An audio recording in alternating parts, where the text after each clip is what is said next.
I ignored my garden for a month. Could it survive? So I did something that every gardening expert tells you not to do. I completely abandoned my garden for an entire month. No watering schedules, no weeding, no checking on things every morning with my coffee.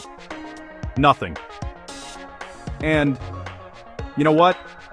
I expected to come back to a disaster. Dead plants, weeds everywhere. Just total chaos. But what I found instead completely changed how I think about gardening.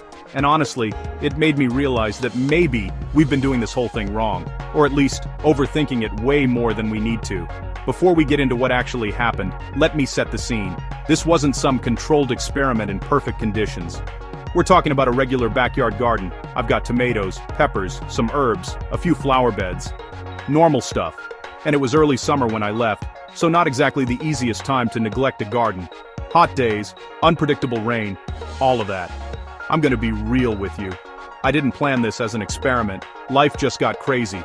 Work got busy, family stuff came up, and before I knew it, 4 weeks had passed and I hadn't touched my garden at all. That first morning back, I was honestly nervous to go outside and look.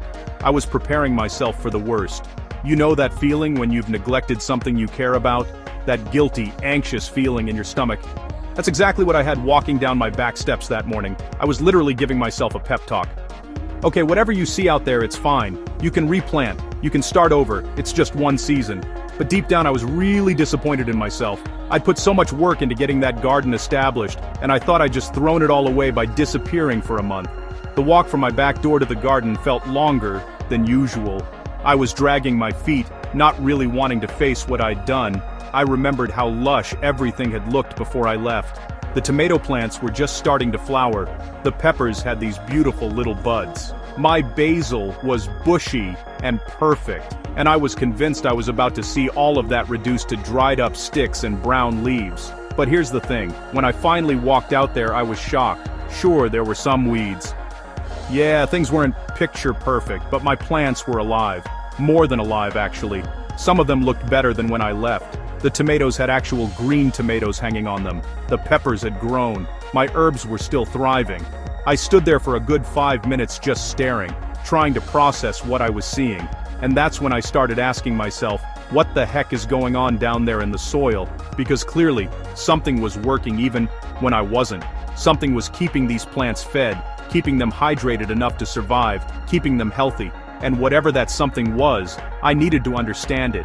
Because if my garden could survive a month without me, that meant I'd been spending a lot of time worrying about things that maybe didn't need as much attention as I thought. This whole experience sent me down a rabbit hole of understanding soil ecosystems. And I've got to tell you, the more I learned, the more fascinated I became. We treat soil like it's just this dead medium that we dump fertilizer into. But it's actually one of the most complex living systems on the planet. There's more life in a handful of healthy soil than there are people on Earth. Think about that for a second. Let me break down what I discovered about what was actually happening in my garden while I was ignoring it. First off, microbes. These tiny organisms that we can't even see are doing an insane amount of work. We're talking about bacteria, fungi, protozoa, all these microscopic creatures that are constantly breaking down organic matter, cycling nutrients, and feeding plants. They don't take vacations. They don't need me to show up every day, they just keep working. The fungi in soil are especially cool. There's this whole network called mycorrhizal fungi that basically act like an extension of plant roots. They spread out way further than roots can go, finding water and nutrients that plants could never reach on their own. And in exchange, plants feed these fungi sugars through their roots. It's this perfect partnership that's been going on for millions of years, way before humans started gardening. I started reading about this, and it blew my mind. These fungal networks can stretch for miles underground. They connect different plants together, even different species. Scientists have found that plants can actually communicate through these fungal networks, sending chemical signals to warn each other about pests, or sharing resources when one plant is struggling. It's like the internet, but for plants. And it's been running this whole time in my garden, keeping everything connected and supported while I was gone. Then there's the whole decomposition crew, all those fallen leaves, dead plant material, the mulch I'd put down earlier in the season. That stuff doesn't just sit there, it's constantly being broken down by microbes, worms, insects, all working together to turn what looks like trash into plant food. It's like having a slow-release fertilizer factory running 24/7 right there in your soil. When I left my garden, I'd actually done one smart thing without really planning for it. I'd laid down a decent layer of mulch a few weeks before. Just some shredded leaves and wood chips, nothing fancy. That mulch turned out to be a game changer. It kept moisture in the soil even on those hot days. It gave all those microbes something to munch on. It kept the soil temperature more stable. Basically, it created this protective layer that kept the whole ecosystem running smoothly. That mulch layer was doing more than I realized. During the day when temperatures spiked, it was acting like a blanket, keeping the soil cooler underneath. At night, it held in warmth. This temperature buffering meant that all those microbes could keep working at their optimal pace instead of slowing down or going dormant, and every time it rained, the mulch absorbed water and released it slowly, preventing both flooding and rapid drying out. Here's what I didn't understand before this happened. Healthy soil has this amazing ability to regulate itself. When you've got good organic matter content, the soil holds onto water like a sponge, but it also drains well enough that roots don't drown. It's this perfect balance that happens naturally when the biology is working right. My plants weren't getting watered, but the soil was holding enough moisture from the occasional rain to keep them going. The organic matter in soil does something else too. It feeds microbes, and as those microbes break it down, they release nutrients slowly, over time. It's not like dumping a quick shot of synthetic fertilizer that gives plants a big boost and then disappears. It's more like a steady buffet that's always available. Plants can take what they need, when they need it. And that's exactly what was happening while I was away. The soil ecosystem was maintaining this constant supply of nutrition without any input from me. Now, I want to talk about something that really helped my garden survive this neglect, and that's how I'd been feeding my soil before I left. I'd been using fancy chicken for a while, and I think that made a huge difference in why things held up so well. Let me explain what I mean. Fancy chicken is basically this organic chicken manure-based fertilizer, but it's not just straight manure. It's composted and processed, so it's not going to burn your plants, and it works as this slow-release nutrition source. The key thing is that it feeds the soil ecosystem, not just the plants. When you put fancy chicken in your garden, you're basically giving all those microbes a feast. And when the microbes are happy and well-fed, they do their job better. What I love about it is that it builds long-term soil health. A lot of fertilizers are about the quick fix. You put them down, you see results fast, but you're not really improving your soil. You're just feeding plants, directly. With fancy chicken, you're investing in the whole system. You're building up organic matter. You're supporting beneficial microbes. You're creating that kind of soil that can take care of itself, even when you're not there babysitting it every day. I'd been using fancy chicken for about 6 months before my month of neglect. I'd work it into the soil when I planted, and I'd top dress around plants every few weeks. Nothing crazy, just consistent feeding. And I think that's why my soil was in such good shape when I left. It had this reserve of organic matter and biology that could keep things running. The way fancy chicken works is pretty clever when you think about it. Because it's organic and composted, it doesn't release all its nutrients at once. Instead, as the microbes in your soil break it down, they release nutrients gradually. This means your plants get fed over weeks and months, not just days. So even though I wasn't there adding more fertilizer, the fancy chicken I'd applied before I left was still working, still feeding those microbes, and those microbes were still feeding my plants. I remember when I first started using it, I wasn't sure if it was worth switching from the synthetic fertilizers I'd been using. Those synthetic ones seemed easier. Mix them up, pour them on, see results fast.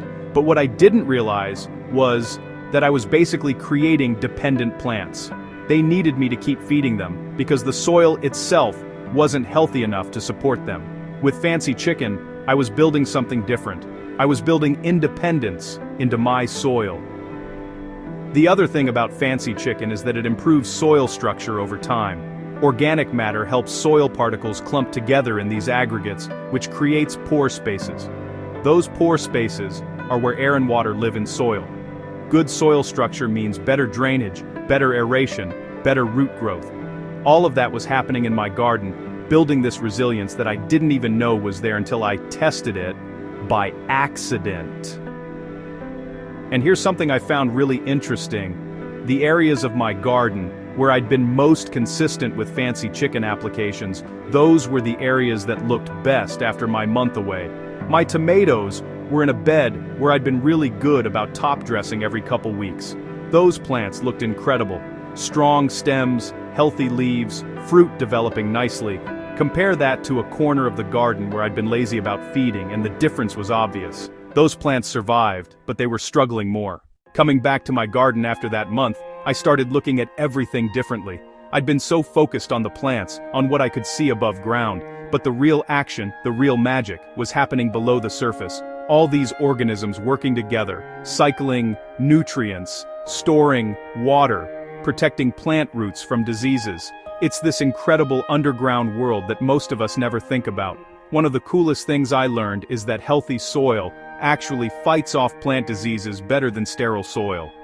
All those beneficial microbes compete with the bad guys for space and resources. They produce compounds that can suppress pathogens. They form protective barriers around roots. When you've got a thriving soil ecosystem, you've got this built-in defense system. My plants didn't just survive the month of neglect. They stayed healthy, partly because the biology in my soil was protecting them. I also noticed something interesting about the weeds. Yeah, there were more weeds than usual, but in the areas where my soil was richest, where I'd been using fancy chicken regularly, the weeds weren't as bad. My plants were strong enough to compete. They'd established good root systems. The soil was supporting them well enough that they could hold their own.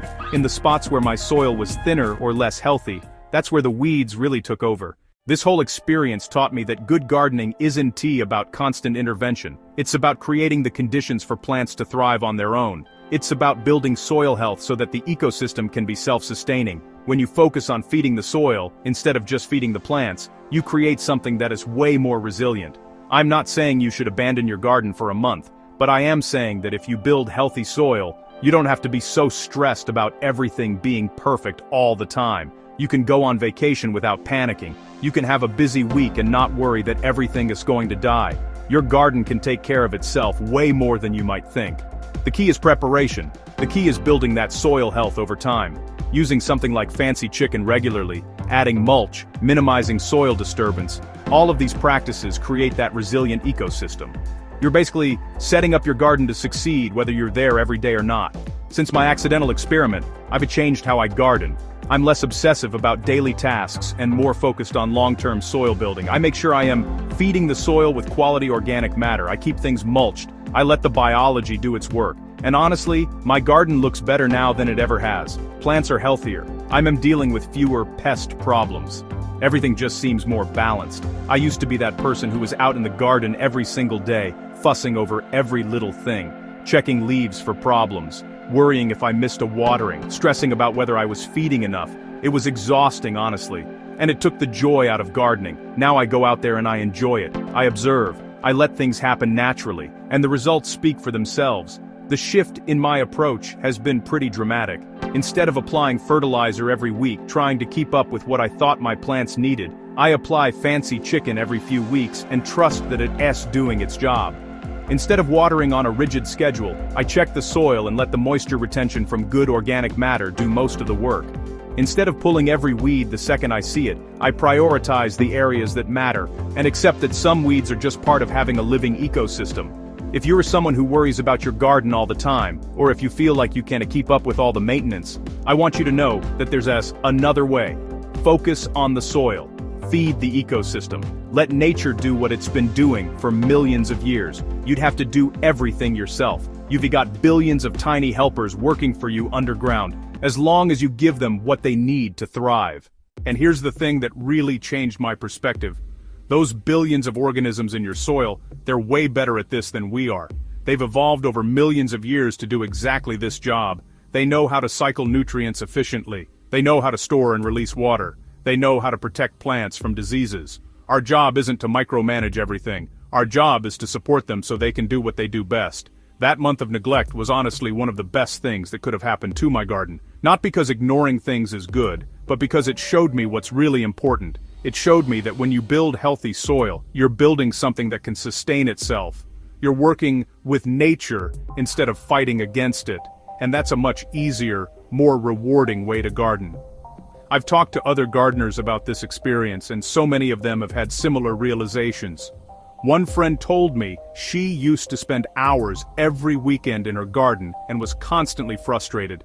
Then she started focusing on soil health, using organic amendments, and suddenly everything got easier. Another neighbor mentioned that since he started building his soil properly, he's had fewer pest problems and better yields than when he was using synthetic fertilizers and trying to control everything. So my challenge to you is this: stop thinking so much about feeding your plants, and start thinking about feeding your soil. Use organic amendments like fancy chicken that support the whole ecosystem. Build up that organic matter. Create an environment where beneficial microbes can thrive. And then step back and let your garden show you what it can do. You might be surprised at how well it takes care of itself when you give it the right foundation. Trust me, I was definitely surprised. And now I'm a total convert to this way of thinking about gardening. It's less work, less stress, and better results. What's not to love about that? Your garden wants to thrive. Your soil wants to be healthy. Sometimes the best thing we can do is get out of the way and let nature do its thing. Just make sure you're giving it the tools it needs, and the rest will take care of itself.